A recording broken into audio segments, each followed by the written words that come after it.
அஸ்ஸலாமு அலைக்கும் everyone, welcome back to our channel. இன்றைக்கி நம்ம ஒரு சூப்பரான கோதுமை பரோட்டா ரெசிபி தான் பார்க்க போகிறோம். எப்போவுமே சப்பாத்தி செஞ்சு போர் அடிச்சிருச்சு அப்படின்னா கண்டிப்பாக இந்த கோதுமை பரோட்டா வந்து செஞ்சு சாப்பிடுங்க. ஸோ ரொம்பவே சூப்பராக வந்துட்டு இருக்கும். மைதா பரோட்டாவுக்கு கம்பேர் பண்ணும்போது இந்த கோதுமை பரோட்டா ரொம்பவே வந்துட்டு ஹெல்த்தியாக இருக்கும்.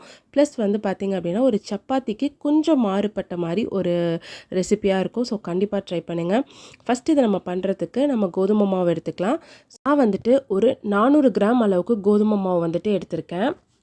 இதில் நம்ம 1 ஸ்பூன் அளவுக்கு உப்பு வந்து ஆட் பண்ணிக்கலாம்.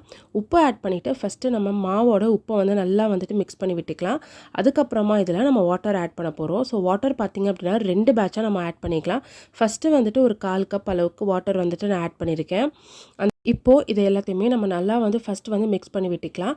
நீங்கள் ஃபஸ்ட்டு மிக்ஸ் பண்ணும்போது உங்களுக்கு மாவு வந்து இந்த மாதிரி வந்துட்டு ஃபுல்லாக வந்துட்டு மிக்ஸ் ஆகிருக்குது. ஸோ இந்த மாதிரி கன்சிஸ்டன்சியில் வந்துட்டு இருக்கும். அதுக்கப்புறம் அகைன் வந்துட்டு ஒரு 1/4 கப் வந்துட்டு ஆட் பண்ணி நம்ம வந்துட்டு மிக்ஸ் பண்ணலாம். ஸோ நல்லா வந்துட்டு நம்ம வந்து மிக்ஸ் பண்ணிக்கலாம். ஸோ இந்த வாட்டர் அளவே வந்து உங்களுக்கு போதும். இதுவே வந்துட்டு கரெக்டாக இருக்கும். நான் சொல்கிற பர்ஃபெக்டான அளவுகள் வந்து யூஸ் பண்ணிங்க அப்படின்னா உங்களுக்கு ரொம்பவே சாஃப்டான சூப்பரான கோதுமை பரோட்டா வந்துட்டு கிடைக்கும். ஸோ மாவை நல்லா நம்ம வந்துட்டு திரட்டி நம்ம எடுத்தோம் அப்படின்னா இந்த மாதிரி வந்துடும். இப்போ இதில் 1 ஸ்பூன் அளவுக்கு ஆயில் வந்துட்டு ஆட் பண்ணிவிட்டு இப்போ அகைன் வந்துட்டு நீங்கள் நல்லா வந்துட்டு வந்து மிக்ஸ் பண்ணி விட்டீங்க அப்படின்னா உங்களுக்கு மாவு வந்து நல்லா சூப்பராகவே திரண்டு வந்துடும். ஸோ பாருங்கள், உங்களுக்கு இந்த மாதிரி மாவு வந்துட்டு திரண்டு வந்துடும். லைட்டாக உங்களுக்கு வந்து கையில் வந்து ஒட்டுற மாதிரி இருந்துச்சு அப்படின்னா லைட்டாக வந்துட்டு ஆயில் வந்துட்டு க்ரீஸ் பண்ணிவிட்டு அகைன் வந்துட்டு நல்லா வந்து திரட்டி விட்டுருங்க. ஸோ நல்லா இந்த மாதிரி நல்லா பால் ஷேப்புக்கு திரட்டிட்டு இப்போ இதில் நம்ம லைட்டாக ஆயில் வந்து அப்ளை பண்ணிக்கலாம். ஸோ ஆயில் அப்ளை பண்ணிவிட்டு இதை வந்து ஒரு 30 மினிட்ஸ்லேருந்து ஒரு 40 மினிட்ஸ் வரைக்கும் நம்ம அப்படியே வந்துட்டு வச்சிடலாம். இந்த மாதிரி கவர் இருந்தால் அதை வச்சு ரேப் பண்ணிக்கோங்க. அப்படி இல்லை அப்படின்னா நீங்கள் நார்மலாக பிளேட் வச்சு கூட முடிக்கலாம். இப்போ நான் வந்துட்டு ஒரு 45 மினிட்ஸ் கழித்து நான் வந்து எடுத்திருக்கேன். ஸோ மாவு பார்த்திங்க அப்படின்னா நல்லா வந்துட்டு ஊறி இருக்கும். இப்போ நான் வந்துட்டு உங்களுக்கு வந்து கைகளில் ப்ரெஸ் பண்ணி காமிக்கிறேன் பாருங்கள் எந்த அளவுக்கு நல்லா மாவு வந்துட்டு சாஃப்டாக இருக்குன்னு. ஸோ அதனால தான் நம்ம வந்து ப்ரெஸ் பண்ணும்போது அது டைட்டாக இல்லாமல் நல்லா வந்துட்டு ஈஸியாக நம்மளுக்கு வந்துட்டு ப்ரெஸ் ஆகுது. ஸோ அகைன் வந்துட்டு ஒரு வாட்டி நல்லா இந்த மாதிரி நீட் பண்ணி விட்டுக்கோங்க. கொஞ்சம் நல்லா நீட் பண்ணதுக்கப்புறமா இப்போ நம்ம இதில் வந்துட்டு உருண்டை போட்டு எடுத்துக்கலாம். ஸோ எப்போவுமே சரி நம்ம உருண்டை போடும்போது நம்மளோட இந்த 2 விரல்கள் இருக்கு இல்லையா, ஸோ அந்த 2 விரல்களுக்கு நடுவில் தான் நீங்கள் வந்துட்டு எடுக்கணும். அப்போ தான் உங்களுக்கு பர்ஃபெக்டான ஒரு பால் ஷேப் வந்துட்டு கிடைக்கும்.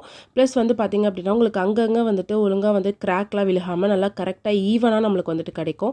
அதுக்கப்புறம் நம்ம வந்துட்டு மாவை இந்த மாதிரி உள்பக்கமாக வச்சு நல்லா மடித்து விட்டு இந்த மாதிரி ஒரு பால் ஷேப்புக்கு நம்ம வந்து கொண்டு வரணும்.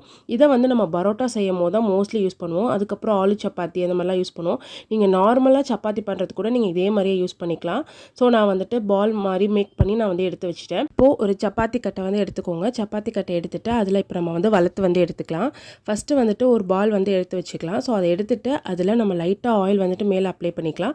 ஆயில் அப்ளை பண்ணி நம்மளுக்கு தேய்ச்சா மட்டும்தான் நம்மளுக்கு பரோட்டா வந்துட்டு நல்லா வந்துட்டு லேஸோடு நம்மளுக்கு வந்து கிடைக்கும். ஸோ வந்துட்டு நல்லா வந்து வளர்த்து விட்டுக்கோங்க. உங்களுக்கு எந்த அளவுக்கு அந்த சப்பாத்தி கட்டை வந்துட்டு லென்த் இருக்கோ ஸோ அது வரைக்கும் நல்லா நீங்கள் வந்து இழுத்து நல்லா தேய்ச்சிக்கோங்க. ஏன்னா நம்ம ஆயில் ஆட் பண்ணிக்கிறதுனால நம்மளுக்கு வந்து எவ்வளோ இழுத்தாலும் நல்லா நம்மளுக்கு வந்துட்டு வரும். ஸோ இந்த மாதிரி வளர்த்துட்டு உங்களுக்கு இந்த மாதிரி பரோட்டா வீச தெரிஞ்சிச்சு அப்படின்னா நீங்கள் வீசிக்கலாம். சும்மா 2 வாட்டி பண்ணால் போதும். அதுக்கப்புறம் இந்த மாதிரி ரவுண்ட் பண்ணி நீங்கள் கரெக்டாக வந்து கொண்டு வந்து வச்சுருங்க. ஸோ இது வந்துட்டு ஒரு மெத்தடு. சப்போஸ் உங்களுக்கு வந்து வீசலாம் எனக்கு தெரியாது அப்படின்னு உங்களுக்கு தான் இந்த செகண்ட் மெத்தட். இதில் நம்ம ஃபஸ்ட்டு சொன்ன மாதிரி தான் நம்ம ஃபஸ்ட்டே நம்ம வந்து ஆயில் அப்ளை பண்ணி நல்லா நம்ம வந்து வளர்த்து விட்டுக்கணும். நல்லா கொஞ்சம் ஆயில் அப்ளை பண்ணிட்டீங்க அப்படின்னா உங்களுக்கு நல்லா சப்பாத்தி கட்டையில் எந்த அளவுக்கு இருக்கோ அந்த அளவுக்கு நல்லா நீங்கள் வந்துட்டு இழுத்து விட்டுக்கலாம். மைதா மாவு மாதிரியே இதுவும் நல்லா இழுத்து கொடுத்து வரும். நல்லா வந்ததுக்கப்புறமா ஒரு சைடு நல்லா எட்ஜஸை பிடிச்சிட்டு நல்லா வந்து நீட்டி விட்டுக்கோங்க. அதுக்கப்புறம் இந்த மாதிரி ரோல் பண்ணி கொண்டு வந்தீங்க அப்படின்னா உங்களுக்கு அதே மாதிரி ஷேப் வந்து கிடச்சிரும். இப்போ நம்ம வந்துட்டு பரோட்டா வந்து ஃபைனலாக மேக் பண்ணலாம். ஸோ நம்ம இதை வந்துட்டு எண்ணெய் தடவி வச்சுருந்தோம் இல்லையா, அதை வந்து எடுத்து இந்த மாதிரி சப்பாத்தி தேய்க்கிற மாதிரி நம்ம வந்து தேய்ச்சி விட்டுக்கலாம். நீங்கள் வந்து கொஞ்சம் மொத்தமாக போடணும் அப்படின்னா நீங்கள் வந்துட்டு மொத்தமாக போட்டுக்கோங்க. இல்லை கொஞ்சம் மெல்லிசாவே இருக்கட்டும் அப்படின்னு நினச்சிங்கன்னா நல்லா வந்து கொஞ்சம் மெல்லிசாக தேய்ச்சிட்டு ஓரத்தை வந்து நல்லா இந்த மாதிரி அமுக்கி விட்டுக்கோங்க சைடில். அப்போ தான் வந்து சைட்லலாம் மாவாக இருக்காது, நல்லா வெந்து வரும் நம்மளுக்கு. இப்போது கல் நல்லா சூடானதுக்கப்புறமா கல்லில் வந்து நம்ம வந்து போட்டுடலாம். இப்போ இதை கல்லில் வந்து போட்டுட்டு நம்ம நல்லா வந்துட்டு சைடில் வந்து அமுக்கி விட்டுக்கோங்க. இப்போது இதை ஒரு 2 செகண்ட் போட்டுட்டு திருப்பி வந்துட்டு அகைன் வந்து திருப்பி போட்டுருங்க. எப்போவுமே சரி பரோட்டா இருந்தாலும் சரி சப்பாத்தியாக இருந்தாலும் சரி ஃபஸ்ட்டு நம்ம வந்துட்டு ஆயில் ஆட் பண்ணதுக்கு முன்னாடி இந்த மாதிரி திருப்பி விட்டுறணும். அதுக்கப்புறம் தான் ஒரே ஒரு ஸ்பூன் வந்துட்டு ஆயில் வந்து ஆட் பண்ணணும். ஆயில் ஆட் பண்ணி ஒரு ஃபியூ செகண்ட்ஸ் தான், கரெக்டாக ஒரு 10 செகண்ட்ஸில் அகைன் வந்து திருப்பிக்கோங்க. அதுக்கப்புறம் நீங்கள் இந்த மாதிரி வந்துட்டு அதை நகர்த்திக்கிட்டே இருக்கணும். அப்போ தான் உங்களுக்கு ஈவனாக எல்லா இடமும் ஒன்றா வந்து குக் ஆகும். நீங்கள் ஒரே சைடே வந்துட்டு ஒரு 5 மினிட்ஸ் 2 மினிட்ஸ் வச்சுருந்தீங்க அப்படின்னா உங்களுக்கு வந்துட்டு ஒரு சைடு வந்துட்டு ரஃப்பாக போய்டும், இன்னொரு சைடு வந்துட்டு மாவாக தான் இருக்கும், ஒழுங்காக வேகாது.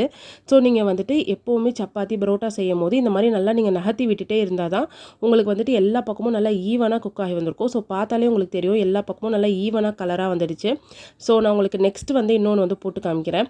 இதுவும் அதே மாதிரியே தான். ஸோ நான் சொன்ன மாதிரி அதே மெத்தடில் ஃபாலோ பண்ணிங்க அப்படின்னா உங்களுக்கு வந்துட்டு சூப்பரான ஒரு கோதுமை பரோட்டா வந்துட்டு கிடைக்கும். எப்போவுமே சரி பரோட்டா பண்ணும்போது சரி சப்பாத்தி பண்ணும்போது சரி ஃபஸ்ட்டு ஆயில் அப்ளை பண்ணாமல் 2 சைடு திருப்பி போட்டுருங்க.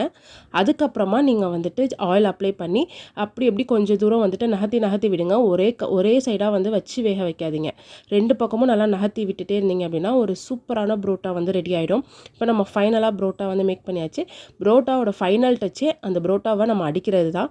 ஸோ நீங்கள் எந்த அளவுக்கு ஃபோர்ஸாக அடிக்கிறீங்களோ அப்போ தான் உங்களுக்கு லேயர்ஸ் கிடைக்கும். நல்லா இந்த மாதிரி ஃபோர்ஸாக வந்து அடித்து விடுங்க. ஸோ கண்டிப்பாக இந்த வீடியோ வந்து உங்களுக்கு பிடிக்கும்னு நினைக்கிறேன். இந்த வீடியோ பிடிச்சிருந்தா எங்கள் சேனலை சப்ஸ்கிரைப் பண்ணிக்கோங்க.